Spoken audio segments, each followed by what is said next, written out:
lançons maintenant une opération qui sera dénommée Oura Wachaba, mur de fer. J'espère que Oura Wachaba. Et donc c'est le rideau de fer. Mais donc sur la base du plan qui a été préparé par nos forces armées, nos forces de sécurité intérieure. Bonjour à tous les abonnés, j'espère que vous allez bien. Ça fait sincèrement plaisir de vous retrouver aujourd'hui. Sur cette première vidéo, on va parler d'Emmanuel Macron. Regardez ce tweet à mourir de rire. Le rideau de fer. Il raconte n'importe quoi. Il est rouge, il vient juste d'arriver. Il a déjà un coup de soleil au visage. Il n'a pas que fumé la moquette en surdose de poudre, de perlimpinpin et de cocktail. Emmanuel Macron, il faut démissionner. Tu ne brilleras plus nulle part. Les amis, avant de commencer cette petite réaction, je compte sur vous pour liker, commenter et partager un max la vidéo. Parce que pour certains, liker, c'est trop d'efforts à ce que je vois. On commence la vidéo et on fait une petite réaction. Nous lançons maintenant une opération qui sera dénommée Oura Wachaba, donc mur de fer. J'espère que Oura Wachaba. Et donc c'est le rideau de fer. Mais donc sur la base du plan qui a été préparé par nos forces armées, nos forces de sécurité intérieure, l'objectif, c'est véritablement là de beaucoup mieux prévenir les flux, de stopper les barges qui arrivent depuis la Tanzanie, de beaucoup mieux prévenir l'ensemble des flux migratoires qui viennent plus largement des Comores, et d'arriver véritablement aux 35 000 retours, ce qui est notre objectif, avec plusieurs dispositifs. Je ne vais pas ici être exhaustif et le préfet aura, avec les ministres, l'occasion d'y revenir, mais des nouveaux dispositifs de radar et des intercepteurs, avec la création d'une zone d'attente réservée aux étrangers en situation régulière, le renforcement de la coordination des services de renseignement dans la zone, un état-major opérationnel de lutte, une coopération régionale de sécurité qui sera renforcée et une montée en force des GAO massive qui permettra là aussi d'intervenir beaucoup plus vite et beaucoup plus fort. Il parle du front ukrainien ou il parle de l'île de Mayotte? Parce que je vous le dis les amis, les citoyens de Mayotte demandent qu'à se nourrir, demandent des logements en béton armé et pas des bidonvilles comme on voit actuellement. Ils demandent de l'eau potable pour tout le monde là-bas. Ils demandent pas une sécurité comme si l'île de Mayotte était envahie par des sauvageons. On aura bien compris qu'Emmanuel Macron vise les électeurs de droite. Et sur cette vidéo, les amis, on va parler de Morandini, qui se permet de saluer le combat contre la pédophilie dans l'église du pape François. Hallucinant, les amis. Je rappelle quand même que ce monsieur a été condamné pour avoir essayé de toucher des mineurs. C'est gravissime, les amis. Ce personne-là a été condamné et ne peut plus s'approcher de mineurs en France. Finalement, c'est un pape qui a su aborder les problèmes. Il y a beaucoup de problèmes, on pense aux problèmes de pédophilie dans l'église, par exemple, qui pendant des années ont été tabous. Lui, visiblement, a su les prendre de plein pied. Finalement, c'est un pape qui a su aborder les problèmes. Il y a beaucoup de problèmes, on pense aux problèmes de pédophilie dans l'église, par exemple, qui pendant... Et là, les amis, on va se tourner vers i24 News avec Myriam Palomba, qui explique « Je suis choqué par les propos de Smotrich. On a le vrai visage de l'extrême droite. C'est un gouvernement de scélérats. » Vous allez voir que Myriam Palomba va pas aller de main morte pour attaquer Benjamin Netanyahou et son gouvernement de voyous. Il a au moins peut-être le mérite de la clarté, de l'honnêteté. Bezalel Smotrich, ça vous choque, ce type de déclaration? Ah mais je suis extrêmement choquée et puis j'admire Meilleur Habib qui nous a fait là une jolie pirouette dialectique en nous disant que oui on veut sauver les otages mais pas à tout prix. Donc je trouve ça quand même assez fabuleux d'arriver à dire ce genre de choses qui sont pour moi l'inhumanité incarnée. Non, je suis choquée par ces propos parce que là on a le vrai visage en fait de l'extrême droite dont a besoin Benjamin Netanyahou pour maintenir sa coalition au pouvoir. C'est juste honteux. Je suis désolée, ces gens-là sont effectivement dans une guerre de vengeance perpétuelle pour construire le grand Israël. La priorité doit être de libérer les otages comme l'a dit monsieur Amir Badran. Ça doit se passer par des accords et on comprend mieux pourquoi depuis le 7 octobre, le gouvernement de Benjamin Netanyahou, qui était quand même averti par les services secrets qu'il y allait avoir une attaque du Hamas, n'a rien fait. Est-ce que pour Mais elle invente tout et n'importe quoi, mais bon, oui, il n'y a rien de sûr, c'est quand même assez confirmé, mais bon, bref, je veux dire, il n'a rien fait pour empêcher cette attaque. Il a rien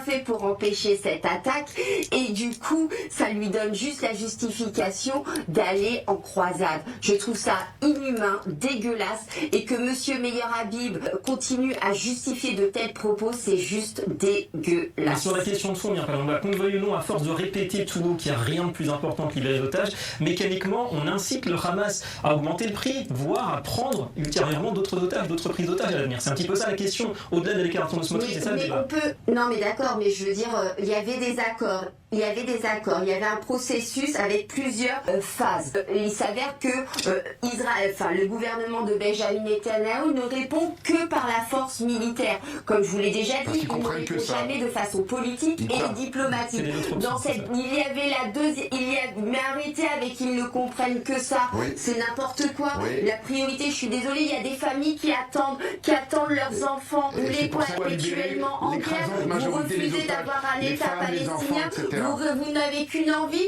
c'est de grossir. Grossir, et c'est de tellement grand Israël. et 10 km d'être carrés, dans un- la visite Non, bien sûr que si, bien sûr que si, c'est un gouvernement de scélérats, tout simplement. Mesdames, C'est messieurs, un en tout cas- gouvernement de scélérats. Ne pas privilégier la vie démocratique. au détriment C'est de ça, la le mort. problème. C'est juste, et vous devriez avoir honte, monsieur Meyer Habib, d'avoir de tels propos. Allez, on parlera aussi peut-être justement des Ça vous fait rire, des ça familles des vous soldats. fait rire ça vous fait rire la vie des otages. Ah là, vous venez de votre visage et celui de votre Benjamin. Et sur cette vidéo les amis, on va se tourner vers CNews. On a Gilles William Golnadel qui explique « François le pape des pauvres. Je sais qu'il y a aussi des pauvres en France qui pleurent leur pays en péril.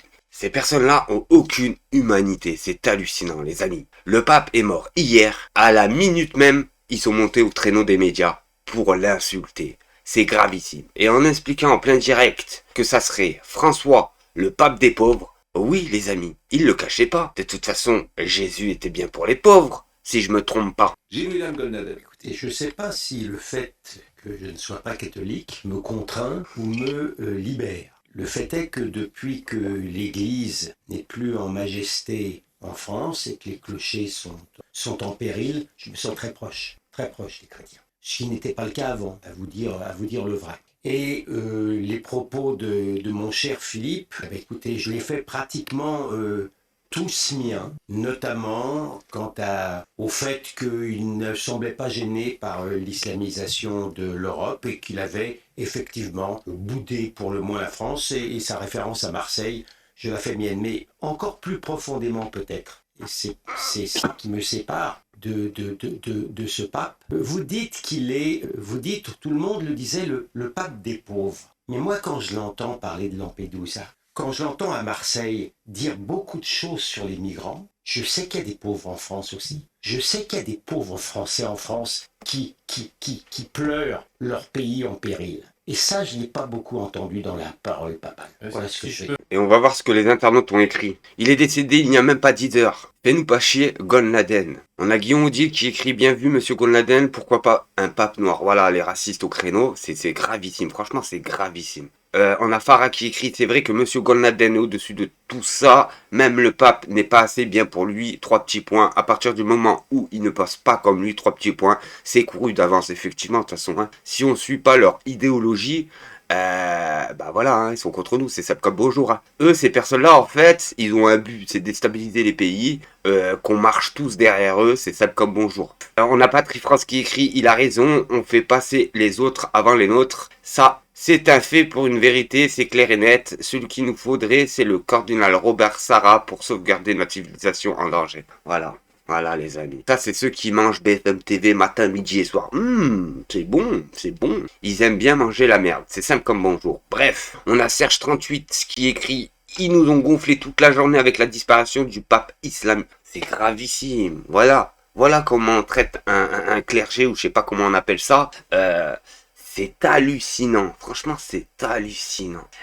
On a Van qui écrit « Qu'attendre d'un sioniste radical ?» Rien, bah oui, mais effectivement. Ces personnes-là sont athées. Vous voyez, c'est ce qu'ils disent. Hein. Vous voyez, ça, c'est ce qu'ils disent. Hein. Au fond d'eux, on sait très bien qu'ils sont pas vraiment athées, ces personnes-là. Quand ils vont dans leur pays, ils sont plus athées. Bizarrement, ils sont plus athées. Bref, on va s'en faire un dernier. On a Xavier Pérez qui écrit « Golnadel a raison, ce pape a abandonné les pauvres chrétiens européens et à l'islamisation. » À croire que c'est l'islamiste qui a ramené les pauvres en France. Non, non, non, les amis. Hein. Non, non. C'est les gouvernements qui sont précédés, en fait, qui auront amené la pauvreté en Europe et en France. C'est simple comme bonjour.